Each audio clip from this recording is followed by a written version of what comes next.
आता सध्या औरंगजेबाची कबर काढण्याची मागणी सुरू आहे. याबद्दल आपण काय सांगाल? औरंगजेब हा एक आक्रांत होता. औरंगजेब एकतर भारतीय वंशाचा नव्हता आणि एवढे अत्याचार त्यांनी केले तर अशा व्यक्तीची कबर ठेवून काय करणार आहेत? जो स्वतःच्या बापाचा झाला नाही, स्वतःच्या भावाचा झाला नाही, स्वतःच्या बापाला ज्यांनी कैद केलं, स्वतःच्या भावाचं ज्यांनी शिरकलम केलं आणि संपूर्ण देशामध्ये ज्यांनी आतंक माजवला, त्यांनी कुंभमेळ्यावर सुद्धा हल्ला केला होता. तर अनेक प्रकारची मंदिरं त्यांनी पाडली. भगवान कृष्णाचं सुद्धा मंदिर जन्मस्थान त्यांनी ताब्यात घेतलं, काशीचं मंदिर पाडलं आणि असे चांगले मोठे मोठे मंदिरं पाळून त्यांनी मस्जिदी बांधण्याचं काम केलं. मस्जिदी बांधण्याला विरोध नाही, पण मंदिर पाळून मस्जिदी बांधणं हे किती अयोग्य आहेत. दुसरी महत्वाची गोष्ट, आमच्या संभाजी महाराजांना आणि धर्मपरिवर्तनाकरता त्यांनी किती प्रयत्न केले. धर्मपरिवर्तन लोकांचं करून घेतलं, संभाजी महाराजांची हालहाल करून मारले. अशा प्रकारची जी व्यक्ती आहेत, अशी व्यक्ती ही आदर्श तर असू शकत नाही, पण अशा व्यक्तीची कबर असणं हे सुद्धा दुर्दैव आहेत. हे तर याच्या पूर्वीच व्हायला पाहिजे होतं.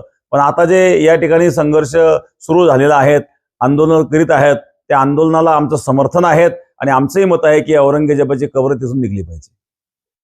त्याच विषयावरून नागपुरात दंगल झाल्याची माहिती.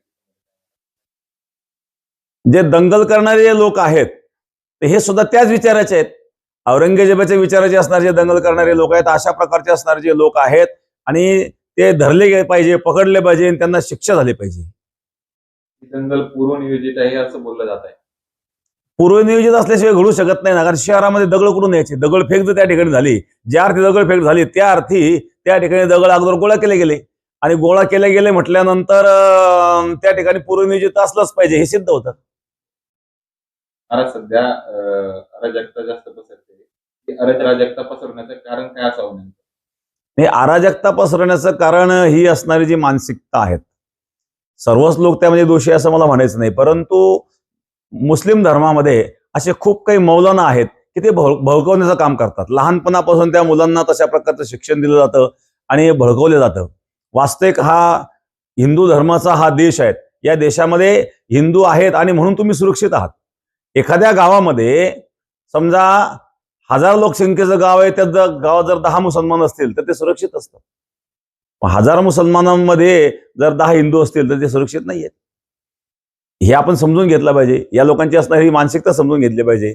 मग अशा प्रकारे असणारे जे मानसिकताचे जे लोक आहेत त्या लोकांवर या ठिकाणी दंडात्मक कारवाई झाली पाहिजे. सरकारची ही जबाबदारी आहे.